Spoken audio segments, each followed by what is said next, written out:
உளவுத்துறை சிபிசிஐடி எல்லாம் இருக்கிறது அமைப்பு இருக்கும்போது தொடர்றதுக்கெல்லாம் சிபிஐங்கிறது அது இது பாருங்க, அது மாத்துறதுங்கிறத ஏமாத்துறது.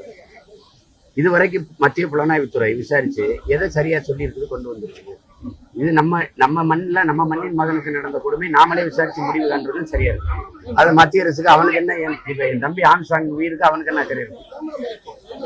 நீங்க சொல்லுங்க, நாங்க அரசு நெருக்கடி கொடுக்கலாம், நீ சீக்கிரம் கண்டுபிடின்னு சொல்லலாம். அவன் என்ன என்னை கண்டுபிடினா அதெல்லாம் அவசியமற்றது. இங்க தம்பி கொலை நடந்துச்சு, குற்றம் தெளிவா தெரியுது, கைத சரணடைஞ்சவங்க உண்மையான குற்றவாளிகளாம் முதல்ல சொல்லணும். அவங்க யார், நீங்க கைது செய்யல, அவங்க சரணடைஞ்சிருக்காங்க. அவங்கள நீங்க எடுத்து விசாரிக்கவே இல்லை, உடனே ரிமாண்ட் பண்ணி உள்ள வச்சுக்கிட்டீங்க. விசாரிக்கணும்ல, ஏன் கொன்ன, எதுக்கு கொன்ன, யார் சொல்லி கொன்ன, இவ்வளவு பெரிய தலைவர் உயிர் எடுக்கிறவங்களுக்கு உனக்கு என்ன, அவருக்கு பிரச்சனை என்ன, நோக்கம் என்ன, இதெல்லாம் வெளியில தெரிய வரணும்ல. அது இல்லையே, உள்ள வச்சு மூடிட்டீங்க, அதோட எல்லாத்தையும் மூடிட்டீங்க. உளவுத்துறை சிபிசிஐடி எல்லாம் இருக்கிறது அமைப்பு இருக்கும்போது தொடர்றதுக்கெல்லாம் சிபிஐங்கிறது அது இது பாருங்க, அது மாத்துறதுங்கிறத ஏமாத்துறது.